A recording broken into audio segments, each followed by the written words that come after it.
Hi friends, biology with Anushka में आप सभी का स्वागत है। तो आज हम फिर से एक नए क्लास में हैं। आज की क्लास में हम एक न्यू चैप्टर को शुरू करेंगे जिसका नाम है नियंत्रण एवं समन्वय। तो आइए समझते हैं नियंत्रण क्या है। नियंत्रण यानी कि कंट्रोल, जिसपे आपका क्या हो, कंट्रोल हो कि हाँ ये चीज ऐसे करना और ये चीज ऐसे ही, क्या जो आप जिसको आप नियंत्रित कर सकते हैं अपनी इच्छा के अनुसार, तो वो क्या क्या कहलाता है, नियंत्रण। और समन्वय का क्या मतलब होता है? समन्वय मतलब कि सामूहिक रूप से किसी कार्य को क्या भली भांति करना। जैसे शरीर में हमारे सामूहिक रूप से अच्छा किसी कार्य को भली भांति करना, तो क्या अगर इसमें क्या होता है, कोई एक कार्य को सही नहीं करता है तो ये क्या दूसरे पे प्रभाव पड़ता है। यानी कि हमारे शरीर में भी ऐसे समन्वय होता है कि अगर कोई हम ठीक से काम नहीं करता है तो क्या दूसरे वाले पे भी प्रभाव पड़ जाता है। अब आते हैं ये नियंत्रण एवं समन्वय का कार्य कौन करता है हमारे शरीर में। तो नियंत्रण एवं समन्वय का कार्य कौन करता है? नियंत्रण नियंत्रण एवं समन्वय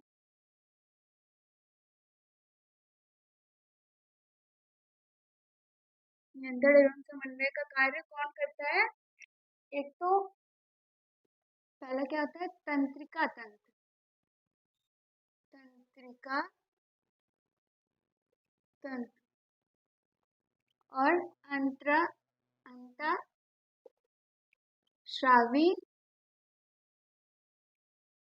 तंत्र। ये क्या करती है, हमारे शरीर में नियंत्रण एवं समन्वय का कार्य करती हैं। ये दोनों तंत्र, तंत्रिका तंत्र और अंतःस्रावी तंत्र। तो पहले हम जानेंगे तंत्रिका तंत्र को। क्या तंत्रिका तंत्र? तंत्रिका तंत्र तंत्रिका कोशिका से मिलकर बना। तंत्रिका तंत्र ये क्या, तंत्रिका कोशिकाओं से तंत्रिका कोशिकाओं से मिलकर मिलकर बना होता है। तंत्रिका कोशिका ये क्या हमारे शरीर में पूरे जाल की तरह फैले रहती है। हमारे शरीर में शरीर में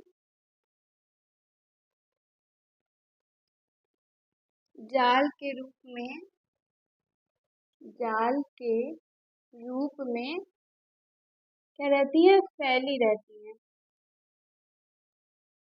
फैली रहती है। अच्छा, अब क्या अगर शरीर में कोई चीज होता है तो आपको कैसे पता चलता है?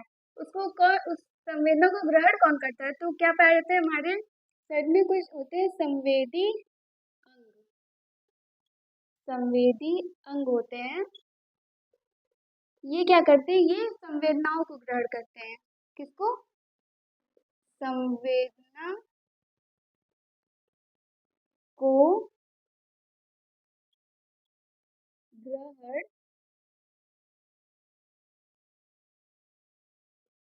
करते हैं। अब संवेदना क्या होता है, मतलब जैसे कि समझिए आपको कोई छुआ तो आपको क्या हुआ, महसूस हुआ कि कोई छुआ, तो ये क्या है, संवेदना है। तो संवेदना को ग्रहण कौन करती है? संवेदी अंग। ये कौन कौन सी होती है संवेदी अंग? यहाँ पे देखिए संवेदी अंग कौन कौन है। आँख, नाक, कान, त्वचा और क्या, जीभ। ये क्या है, संवेदी अंग है।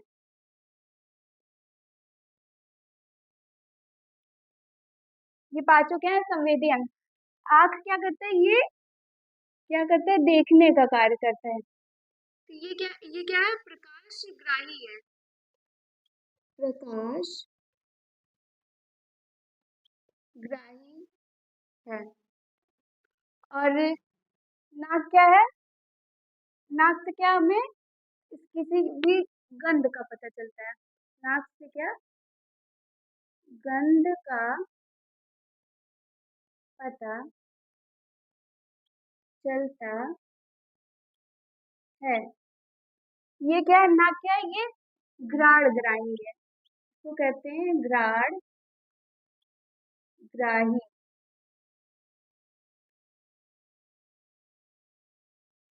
और ये कान क्या करता है, ये सुनने का कार्य करता है, क्या ये क्या सुनने में सहायक होता है।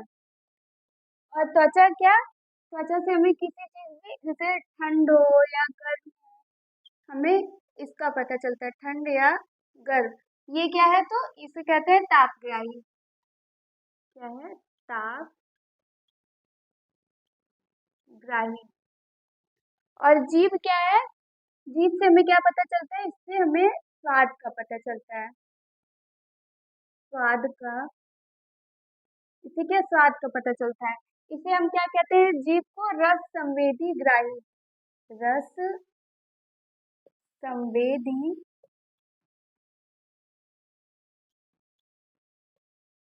ग्राही, जीभ को क्या कहते हैं, रस संवेदी ग्राही। अब क्या होता है कि अच्छा कोई चीज होता है, आपको किसी ने छुआ या फिर चिंगोटी काटा, कुछ काटा चुभा, तो ये आपको कैसे पता चलता है, यानी इस सूचना को पहुंचाता कौन है। तो क्या करती है, जो तंत्रिका कोशिका होती है, ये सूचना को कहाँ पर लेकर जाती है, सूचना को कहाँ पर लेकर जाती है, मस्तिष्क के पास।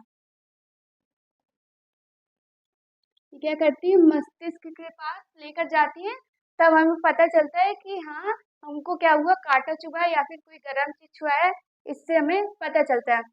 अब हम देखेंगे तंत्रिका कोशिका की संरचना को।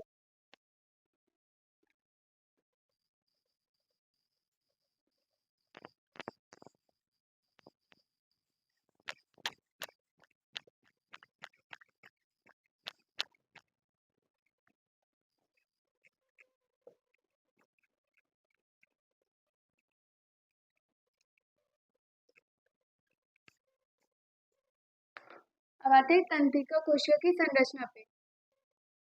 क्या, तंत्रिका कोशिका,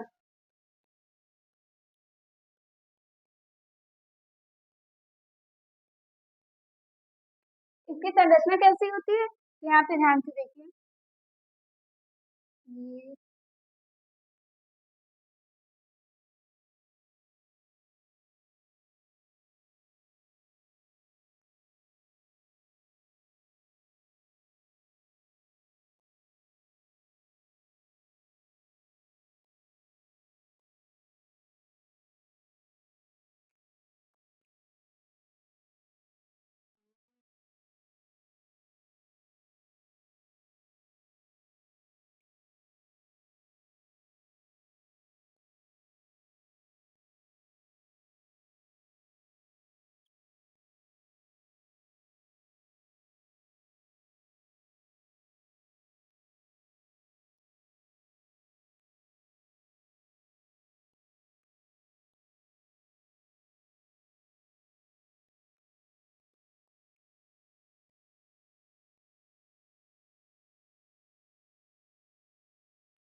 ये रहा, ये क्या है आपका, इसको इसको कहते हैं कोशिका काय। ये क्या है, कोशिका काय, ठीक है, इसे कहते, ये क्या है, कोशिका काय है। और यहाँ पे क्या पाया जाता है, केंद्रक, ये क्या है, केंद्रक। और यहाँ पर क्या पाया जाता है, ये क्या है, कोशिका द्रव्य, ये क्या है, कोशिका द्रव्य। और ये जो ऐसे संरचना निकली है यहाँ से, इसको क्या कहते हैं, इसको कहते हैं दुम्राक्ष। दुम्राक्ष, जिसको हम क्या कहते हैं, डेंड्रॉइड भी कहते हैं। डेंड्रॉइड। ठीक। अब ये क्या, ये कोशिका काय से ऐसे एक ऐसे लंबी सी जाती है। ये क्या है, ये है तंत्रिकास्थ। तंत्रिकास्थ, जिसको हम एक्सॉन भी कहते हैं। एक्सॉन।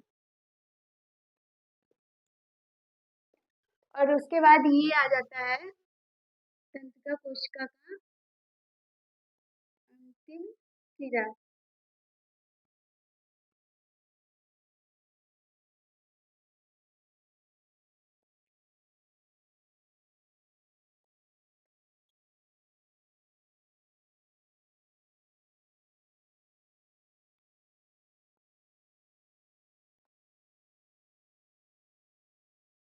ये क्या है, ये अंतिम सिरा है। अंतिम सिरा। और यहाँ पे ऐसे संरचना पाई जाती है, जिसका नाम आपके सिलेबस में नहीं है, तो ये आप क्लास 11th में डिटेल में पढ़ेंगे। अभी सिर्फ इसको ऐसे बनाना है इसकी संरचना में।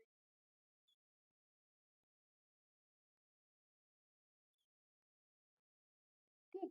इसके मेन मेन नाम क्या है, पहले तो ये क्या है, ये इसको कहते हैं कोशिका काय कहते हैं, जिसको हम इंग्लिश में कहते हैं सेल बॉडी। Cell body. और ये जो संरचना निकली इसको क्या कहते हैं, ये है दुम्राक्ष।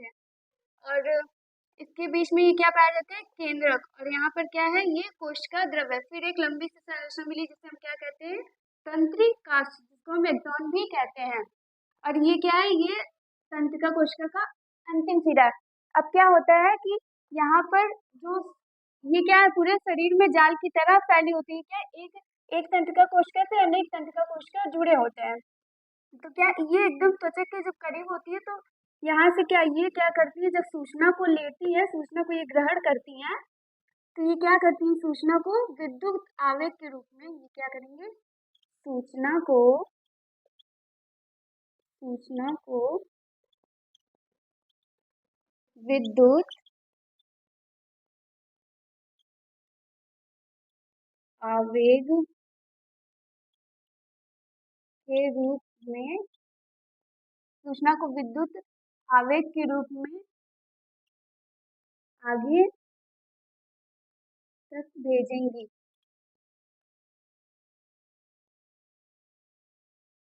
भेजेंगी।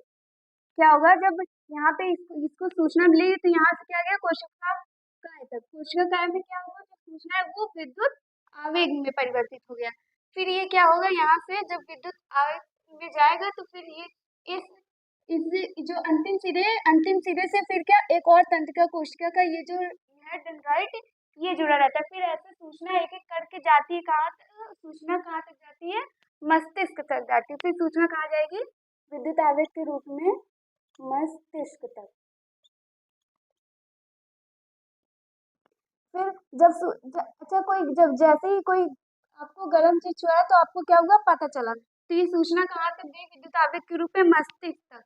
उसके बाद ये मस्तिष्क से क्या आएगी, फिर मस्तिष्क से ये सूचना को लेकर आएगी, हाँ कि हमें गर्म चीज छुआई, तो हमें क्या करना है, हाथ हटा लेना। तो ये क्या, हमें ब्रेन से सिग्नल मिलता है। तो ये रहा आपका तंत्रिका कोशिका। अब हम जानेंगे तंत्रिका तंत्र के भाग को। हमें क्या जाना, तंत्रिका तंत्र किससे मिलकर बनी होती है, तंत्रिका कोशिका से। और तंत्रिका कोशिका क्या होती है, हमारे शरीर में पूरे जाल में के रूप में फैली होती है, जो सूचनाओं को कहाँ तक लेके जाती है, मस्तिष्क तक। तो हमने ये जाना। अब जानेंगे हम तंत्रिका तंत्रिका तंत्र को दो भागों में विभाजित किया गया है। पहला आता है केंद्रीय केंद्रीय तंत्रिका तंत्र, जिसको हम शॉर्ट में बोलते हैं CNS। यानी कि सेंट्रल नर्वस सिस्टम। और दूसरा आता है परिधीय परिधीय तंत्रिका तंत्र, जिसको शॉर्ट में क्या कहते हैं, पीएनएस, मतलब कि पेरिफेरल नर्वस सिस्टम। अब क्या होते हैं केंद्रिका तंत्र में, कौन कौन आते हैं, केंद्रिका तंत्र में दो आते हैं। केंद्रिका तंत्र में मस्तिष्क, क्या, मस्तिष्क, और क्या आता है मेरुरज्जु, मेरु मेरुरज्जु आता है। और परिधीय तंत्रिका तंत्र में क्या आता है, इसमें आते हैं कपाल तंत्रिकाएं, कपाल तंत्रिकाएं, और क्या परिधीय तंत्रिकाएं, अरे सॉरी, वो मेरु तंत्रिकाएं, मेरु तंत्रिकाएं। अब क्या होता है, ये क्या है, मान लीजिए ये मस्तिष्क है, ठीक। तो ये मेरुरज्जु क्या होता है, रीढ़ की हड्डी में के बीच में पाया जाता है। ये जैसे हुआ आपका, ये हुआ रीढ़ की हड्डी हुई ना, तो इस रीढ़ की हड्डी के बीच से क्या एक रस्सीनुमा संरचना निकलती है, जिसे क्या कहते हैं, मेरुरज्जु कहते हैं, मेरु मेरुरज्जु कहते हैं। अब जो इस मेरुरज्जु से ऐसे ऐसे छोटे छोटे फिर एक संरचना ऐसे निकलती है, इसे क्या कहते हैं, इसे कहते हैं मेरु तंत्रिका। ये क्या है, ये मेरु तंत्रिका है। और मेरुरज्जु क्या है, ये क्या है, मस्तिष्क। तो मस्तिष्क से ऐसे रीढ़ की हड्डी के बीच में ये क्या होती है, यहाँ पर बीच में एक रस्सीनुमा संरचना निकलती है, जिसे हम कहते हैं मेरुरज्जु। और मेरुरज्जु से एक और संरचना ऐसे छोटे छोटे प्रवर्ग निकलते हैं, जिन्हें हम क्या कहते हैं, मेरु तंत्रिका कहते हैं।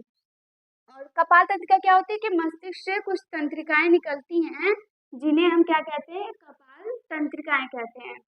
और परिधीय तंत्रिका तंत्र किससे मिलकर किसको कहते हैं, जो कपाल तंत्रिका और मेरु तंत्रिका है, क्या बनाती है, परिधीय तंत्रिका तंत्र को बनाती है। तो ये रहे तंत्रिका तंत्र के प्रकार।